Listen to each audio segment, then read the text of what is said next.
So voting list అయితే చూద్దామండి. నిజంగా తనూజ కన్నా కళ్యాణ్ దాటేస్తాడా? టాప్‌లో ఉన్నాడా? అలాగే నిన్న మంచి పాజిటివ్ ఎపిసోడ్ పడింది. అది కళ్యాణ్‌కి. ఎందుకంటే చాలా మంది ఒక 60-70% పీపుల్ కళ్యాణ్‌కి మద్దతుగానే ఉన్నారు. ఎందుకంటే ఆయనకు 2 సార్లు బ్యాక్ స్టాప్ జరిగింది వాళ్ళిద్దరి వల్ల. సో మళ్ళీ వాళ్ళు అలాగే రీతూ చౌదరి కెప్టెన్ అయ్యుండి కూడా మళ్ళీ మధ్యలో ఈమె కంట్రోల్ చేయాల్సిందిగా పోగా ఇంకా మీదికెళ్ళి మధ్యలో మాట్లాడి ఆ లొల్లి పెద్దగా అవ్వడానికి అవకాశం ఇచ్చింది. అలాగే రీతు వల్ల డీమాన్ కి కూడా గేమ్ దొబ్బింది. ఎందుకంటే రీతు వల్ల ఆయన బొడ్డేకాయ మీద చేతి పెట్టడం అయితే జరిగింది. దానివల్ల కూడా ఖచ్చితంగా కళ్యాణ్కే ఫేవర్ గా ఉంటది. కళ్యాణ్ చైర్లు అవి అన్నాడు కానీ మనుషులనైతే ఒక బీఫ్ వర్డ్ అన్నాడంట. మరి ఆ బీఫ్ వర్డ్ ఏంటి మనకైతే అక్కడ సెన్సార్ కట్ వచ్చేసింది. మరి ఏమన్నాడు ఏంటనేది మనకు తెలియదు. అక్కడ తప్పుగా అన్నాడు కాబట్టి బీఫ్ వర్డ్ వేసారని చెప్పారు. కానీ మోస్ట్ ఆఫ్ ద ఎపిసోడ్ ఏంటంటే కళ్యాణ్కి ఫేవర్గానే ఉంది. ఎందుకంటే కళ్యాణ్కి మోసం జరిగింది. కళ్యాణ్ డీమాన్ పవన్ కోసమే మాట్లాడాడు.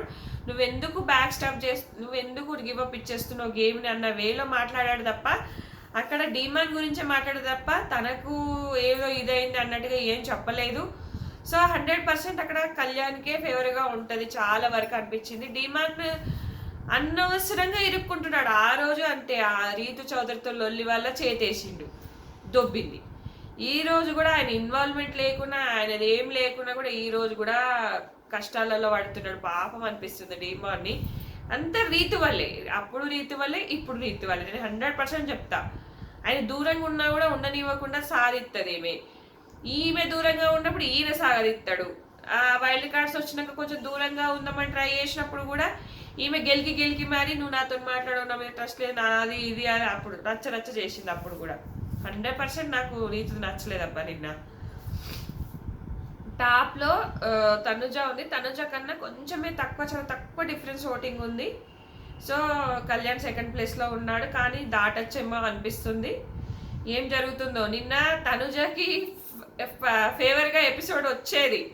ఎందుకంటే 5-6 మంది నామినేట్ చేశారు. అక్కడ దివ్య నామినేట్ చేస్తుంది అని వచ్చి దివ్య ఏదో మాట్లాడుతుంది, ఏదో చేస్తుంటే ఆ అమ్మాయి నేను ఎలా వెళ్ళిపోయేదాన్ని, నేనేం మాట్లాడాలి, నేనేం కొట్లాట పెట్టుకోవాలి. డల్ అయిపోయింది, దెబ్బకి డల్ అయిపోయింది పాపం. అంతకు ముందు పొగరు అది ఏమీ లేదు అమ్మాయి ఫేస్లో. అమ్మాయి ఆ రోజు కూడా చాలా డల్ అయి పడుకుండింది పాపం. ప్యాచప్ అయిపోయారు, లొల్లి పెట్టుకుంటారు అనుకుంటే. నేను బయట పోయి కూడా మాట్లాడాను. దివ్య ప్యాచప్ అయిపోయింది, మాట్లాడేసింది. బిగ్ బాస్ ఆశల మీద నీళ్ళు జల్లింది అబ్బా దివ్య. నిజంగా నీళ్ళు జల్లింది. ఎందుకు ఉంచిండు నన్ను ఈ 1 వీక్ కూడా? నేను అందరి మాస్కులు తీసి బయటకు పోతా అనుకోవట్లేదు. అందరితో కలిసి ఉంటా, ఈ వారం ఎంజాయ్ చేస్తా, వెళ్ళిపోతా అని ఫిక్స్ అయింది. పాపం అనిపించింది నాకు నిజంగా. తనుజ సెకండ్ ప్లేస్ లేకపోతే తనుజకు ఫేవరబుల్ ఎపిసోడ్ అయ్యేది, ఆమెకే మంచిగా ఉండేది. మొత్తం ఈ కళ్యాణ్ రీతు సంజన వీళ్ళ లొల్లి వల్ల తనుజది ఎక్కడో కలిసిపోయింది మొత్తానికి. లేకపోతే తనుజకు జమ్మన రేగేదేమో. ఎందుకంటే నిన్న తుస్సు అయిపోయేది. వీళ్ళ లొల్లి లేకపోతే ఏం లేదు. వీళ్ళ లొల్లి వల్లనే హైలైట్ అయింది నిన్న ఎపిసోడ్. సీజన్లోనే అతి పెద్ద లొల్లి, సీజన్కి హైలైట్ ఎపిసోడ్ అనమాట నిన్న. తర్వాత ఇమాన్యుయల్ మంచిగా గట్టి పాయింట్స్ పెడతలేడు అబ్బా తుస్సు. అక్కడ ఏంది తనుజని ఏమన్నాడు, ఒకటే మాట మీద ఉండేదండి, నువ్వు కెప్టెన్ అయితే త్యాగం చేస్తావు, అది నాకు నచ్చలేదు అంటే అయిపోయేది. నువ్వు మళ్ళీ కూడా త్యాగం చేస్తావు అన్నమాట తనుజ అనలేదు. ఈయనకేమో మాట్లాడనీకి వస్తలేదు. ఏదో కొన్ని తెచ్చుకున్న ఆవేశంలాగా, కొన్ని తెచ్చుకున్న మాటల్లాగా ఉన్నాయి.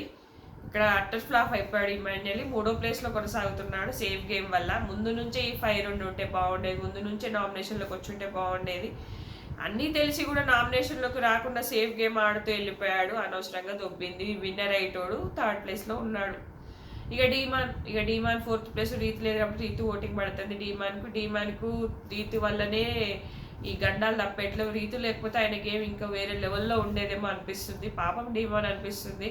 యాక్చువల్గా నేను ఆపబోతున్నాడు కానీ అది బొడ్డేకాయ ఎక్కడ చేతి పెట్టడం వర్స్ట్కే వర్స్ట్. నేను ఆపుతున్నా అంటే రాత్రి మళ్ళీ అందరు కలిసిపోయారు. కానీ అది ఖచ్చితంగా నాకు సారు చెప్తాడు, రెడ్ కార్డు చూపిస్తాడు, ఇద్దరికి రెడ్ కార్డు చూపిస్తాడు, సంజనకి ఎల్లో కార్డు చూపిస్తాడు అనిపిస్తుంది నాకు. ఇక తర్వాత సంజన అసలు నాకు అర్థం కాదు. అందరు రివ్యూవర్స్ చేసుకుంటున్నారు, చాలా తప్పు. ఒక అమ్మాయి గురించి మాట్లాడడం చాలా తప్పు, అసభ్యకరంగా మాట్లాడింది. ఏమన్నది? ఈ టీమంతా కూర్చుంటున్నావు, చేతులు చేతేసి కూర్చుంటున్నావు, ఇంతకన్నా తప్పు మాట ఏమన్నది? చెప్పరా ప్లీజ్? నాకు అస్సలు అర్థం కావట్లేదు. అంత రాంగ్గా ఎందుకు అంటున్నారు, అంత రాంగ్గా పోట్రా ఎందుకు చేస్తున్నారు? రెడ్ కార్డ్ ఇచ్చేంత తప్పేం చేసింది? ఏం బూత్ మాట మాట్లాడింది? ఏం బూత్ అన్నది? కుసుంటున్నావు అన్నది, ఇంకా వేరే మాట అనలేదు కదా, వేరే మాట అనలేదు కదా. ఎందుకు అర్థం కావట్లేదు జనాలకి? సంజనకు కొంచెం టార్గెట్ ఉంది, పొద్దున్నుంచే ఏదో ఒకటి చేయాలి, రీతులు ఖచ్చితంగా నాకు పవర్ ఇస్తారని నామినేట్ చేస్తుంది అనుకొని నేను ఏదన్నా అంటే నువ్వు వీళ్ళకి రాకో, నాకు వీళ్ళ ఫ్రెండ్షిప్ లవ్ ఏం అర్థమైతలేదు, నాకు 100 మంది ఫ్రెండ్స్ ఉన్నారు కానీ నేను ఏం చేయలేదు అన్నట్టుగా చెప్తుంది. సో ఇక్కడ 100% నాకు అనిపిస్తుంది ఏంటంటే సంజన మాట్లాడడం తప్పేం లేదు. వీళ్ళు 100 కెమెరాల ముందు కూర్చొని ఒక ఎదుపడి కట్టుకొని ముచ్చట పెట్టగలి ఏంటంటే కానీ అన్నదానికి తప్పు వచ్చిందా? 100 కెమెరాలు ఉన్నాయి, మరి లైవ్ చూస్తారు, మిడ్ నైట్ లైవ్ చూస్తారు, జనాలు ఎంతో మంది చూస్తుంటారు అన్న ఇది వీళ్ళకి లేనప్పుడు ఆమె అనడంలో తప్పేముంది? నువ్వు ఆడపిల్లవి, నేను మంచిగా ఉండాలి, సభ్యత సంస్కారంగా ఉండాలి, రేపు మాకు పెళ్ళి అవుతుంది, సో బయట నా గురించి ఎవరు ఏమనుకోవద్దు అన్నప్పుడు నీ బిహేవియర్ నువ్వేంటి అనేది నువ్వు నిరూపించుకో. 100 కెమెరాల ముందు నువ్వు ముచ్చట్లు పెట్టగలేంది ఆమె అనంగా తప్పొచ్చిందా? ఇట్లనే మాట్లాడాలి కదా. ఒక ఆడపిల్లగా నువ్వు ఎలా ఉండాలి, తనుజ ఎలా అంటే అలా ఉండాలి, ఇలా ఉండాలి, కానీ ఎవరు ఎలా ఉంటారు అనేది చూసుకో. నువ్వు ఇలాంటి మాటలు మాట్లాడద్దంటే నీ లిమిట్స్, నీ కంట్రోల్స్ నువ్వు ఉండు. పోయినసారి విష్ణుప్రియ ఉండేది, విష్ణుప్రియ ఏంటంటే లవ్ చేస్తున్న ఫీలింగ్లోనే ఉండేది, అలానే చేసేది, కానీ ఇట్లా అసభ్యకరంగా ఇట్లాంటి ఏమీ ఉండేవి కావు వాళ్ళలో.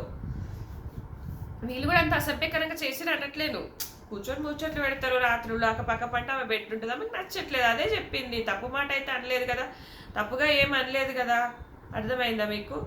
సో అదన్నమాట. సంజన 5th ప్లేస్లో ఉంది. ఇక 6th ప్లేస్లో భరణి గారు ఉన్నారు. ఇక భరణి గారు కొంచెం పౌరుషం చూపించారు. దివ్య అండ్ తనుజ ఇద్దరి గురించి మాట్లాడారు, ఇద్దరిని నామినేట్ చేశారు. సో దివ్యని ఏంటంటే నువ్వు గట్టిగా అరవడము, అది నేను సైలెంట్గా కూర్చొని వినడం వల్ల మన గురువు గారు వచ్చి చెప్పారు, సో నీకు మంచితనం ఉంది, కానీ నీ వాయిస్ వల్ల నీ మంచితనం కనబడతలేదు అని చెప్పేసి బాగా నామినేట్ చేశారు, గట్టిగా ఫైర్ అయ్యారు, ఊరుకోలేదు. ఇంకా భరణి గారు గేమ్ ఇంప్రూవ్ అయినట్టే, 6th ప్లేస్లో ఉన్నారు. ఇక 7th ప్లేస్లో సుమనన్న. ఓటింగ్ అయితే బాగా తగ్గింది, ఎందుకంటే భరణి గారు ఉన్నారు, అందరూ తనుజ అందరూ నామినేషన్లో ఉండేసరికి నీకు ఓటింగ్ అయితే తగ్గింది. సో ఈయన నామినేషన్స్ కూడా వరస్ట్గా ఉన్నాయి. నామినేషన్స్ అంటే భయపడుతున్నాడు. ఆ సంజన గారిని నామినేట్ చేయొద్దన్న మళ్ళీ సంజనానే నామినేట్ చేశాడు, వాళ్ళ భార్య వచ్చి చెప్పినా కూడా. అది కూడా ఏంది, నన్ను సుమ్ము డార్లింగ్ అంటుంది. మరి అందరు శుభు అంటే అనిపించట్లేదా? ఈయన వరస్ట్ అబ్బా, ఈయన ఏందో ఏమో, ఈయనకి నామినేషన్స్ అంటేనే భయం. కళ్యాణ్ అందుకే నామినేట్ చేసి, నామినేషన్స్ అంటేనే భయం, ఇంకా గేమ్ అంటే ఏంటో తెలియట్లేదు ఈయనకని చెప్తాడు. కళ్యాణ్ నామినేట్ చేసినా కూడా సుమన్ అన్నకు అసలు అర్థం కావట్లేదు, నామినేషన్ అనగానే బెంగెట్టుకుని కూర్చుంటాడు ఒక దగ్గర. సో అలా అనమాట. తర్వాత వచ్చేసి మనకి దివ్య. పాపం దివ్య ఇక వెళ్ళిపోతానని మొత్తం డల్ అయిపోయింది.